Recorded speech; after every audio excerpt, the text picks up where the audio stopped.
Јас сметам дека е тоа недоволно. Јас сметам дека државата треба многу повеќе да се насочи кон приватниот бизнис, односно кон негова поддршка, бидејќи повторно неколку пати го употребувам зборот, тоа е есенција, тоа е додадена вредност. Тие луѓе практично го генерираат доходот на самата држава. Тие го создаваат буџетот и на самата држава. Насоката треба да биде на фокусот на државата кон нивна поддршка, кон поддршка на компаниите. Сега тука сакам да наметнам една тема, нели, а не поддршка на администрацијата или пак понатака да не влагаме во зголемување плати и така натака. Спомнувате цифри, спомнува и од владата цифри. Никаде ние прецизно не видовме, мислам дека ќе се сложиме тука сите, колку точно кај бизнисот е во тршката, колку е кај физичките лица, колку е кај социјалните ранливи групи, колку е во администрацијата.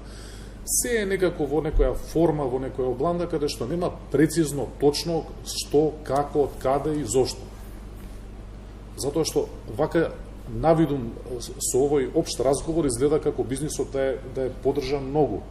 А ние имавме некои бројки, не би сакал, нели, не можам прецизен да бидам сега, дека грото од финансиите практично не ни знаеме точно кај отидоа.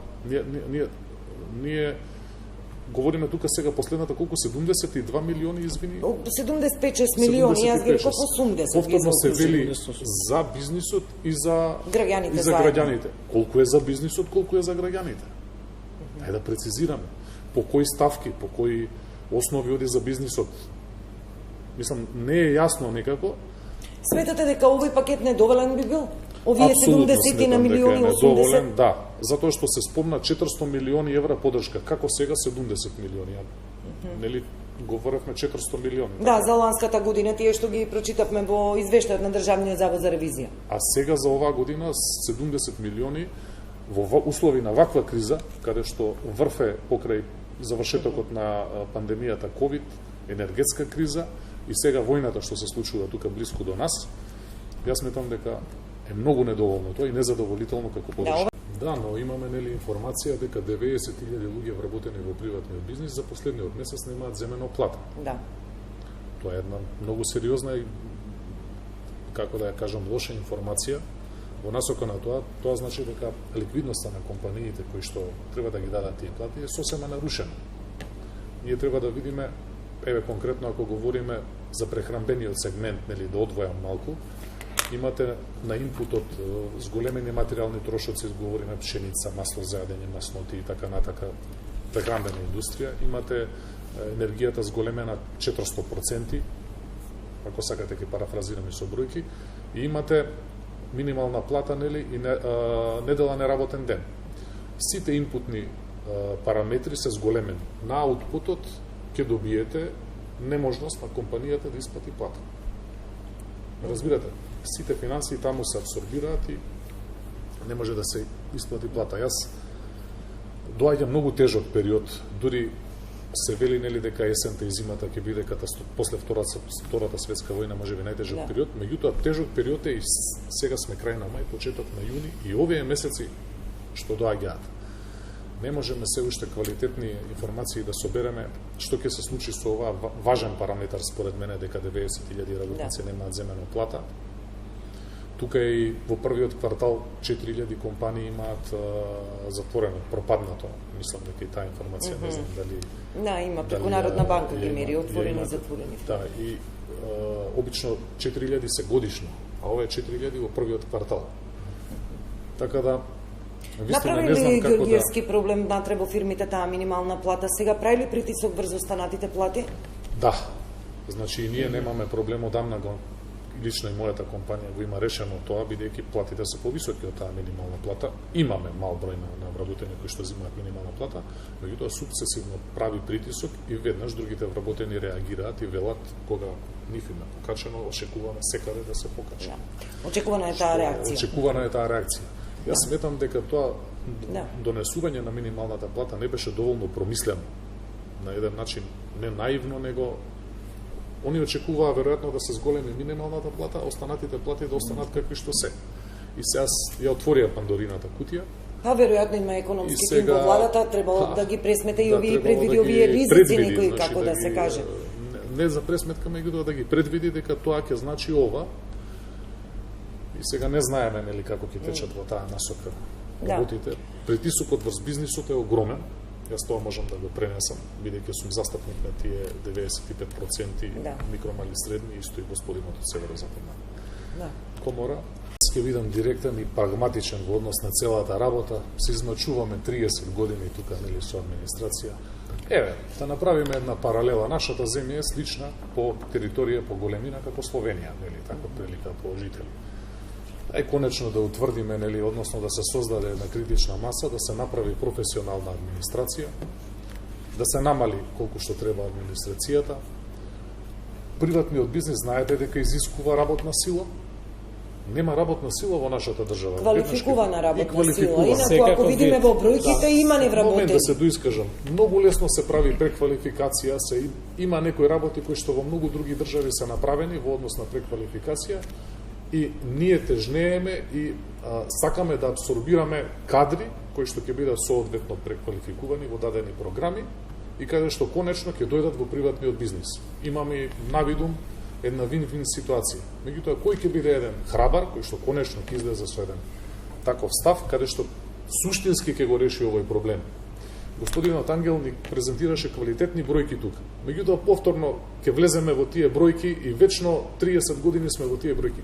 Ние суштински не ги решаваме проблемите. А кој е суштинското решение на суштинскиот проблем? Утврдување, односно намалување на администрацијата, колку што треба. А тоа е политичко самоубиство за секоја владеачка гарнитура, да е толку едноставно како што го велите, тоа ќе се направеше до сега. Јас меѓутоа море нели од некаде од нешто да се почне. Јас реков прагматично, ако сакаме за суштински работи да за такви реформи треба слога помеѓу најголемите политички партии. Ако не, ќе продолжиме не знам во некоја си димензија да теоретизираме цело време, да даваме дијагноза без лек и тоа време ќе поминува, тогаш еве ќе влеземе во некоја форма. Јас повторно велам, многу е поважно овие 90.000 луѓе во приватниот бизнес да земат плата. Тие создаваат вредност. Не можете да давате пари, еднаш и Пол Кругман, мислам, имаше околу тоа образложување. Финансиите мора да бидат инвестирани таму каде што ќе се оплодат и каде што ги има додадена вредност. Тоа што спомна господинот, дека треба да се структурира, да се направи темелна и квалитетна структура, каде, колку, што, финално и да се изберат поквалитетни менаџери кои што ќе го водат тоа, еднаш за секогаш, може би утопистички ова, нели, малку звучи. Меѓутоа се надевам, нели, дека еден ден ќе има крај, затоа што тоа е од исклучително значење за бизнисот.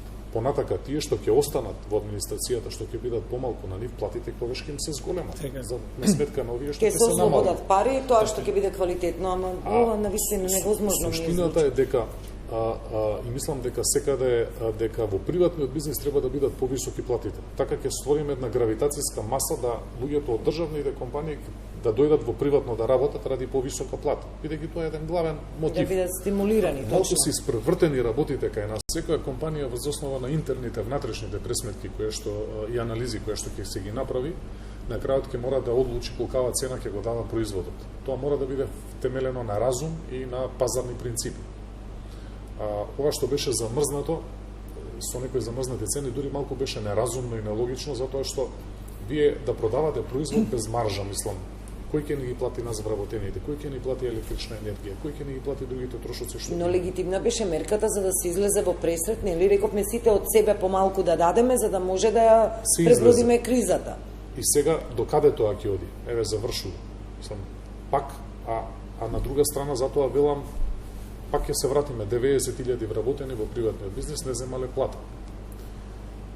Жито Лукс првите 3 месеци со загуба од 500.000 евра, тоа исто кој имате преку информација прочитат. Они најмногу мислам дека продаваат овој обичен бел леп кој што беше без маржа. Кој што се продаваше практично без маржа. Да, но другите типови на еве конкретно на леп со големија значено цените, значи не зборам само за таа компанија. И за други компании, брендови. Да, тоа е точно.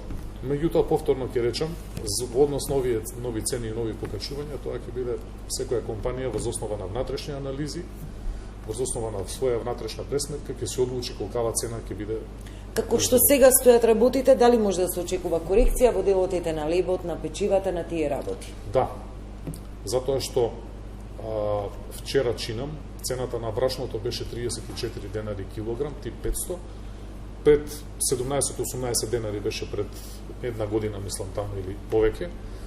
Цената на маслото за јадење е отприлика околу 60 денари, паралела правам.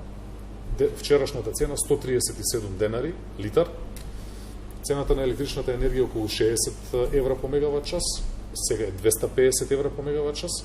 Кажете ми, дали имаме ние волшебно стапче и Дейвид Коперфилд треба магија некоја да направи за на излез вие да дадете, одите директно во пропаст.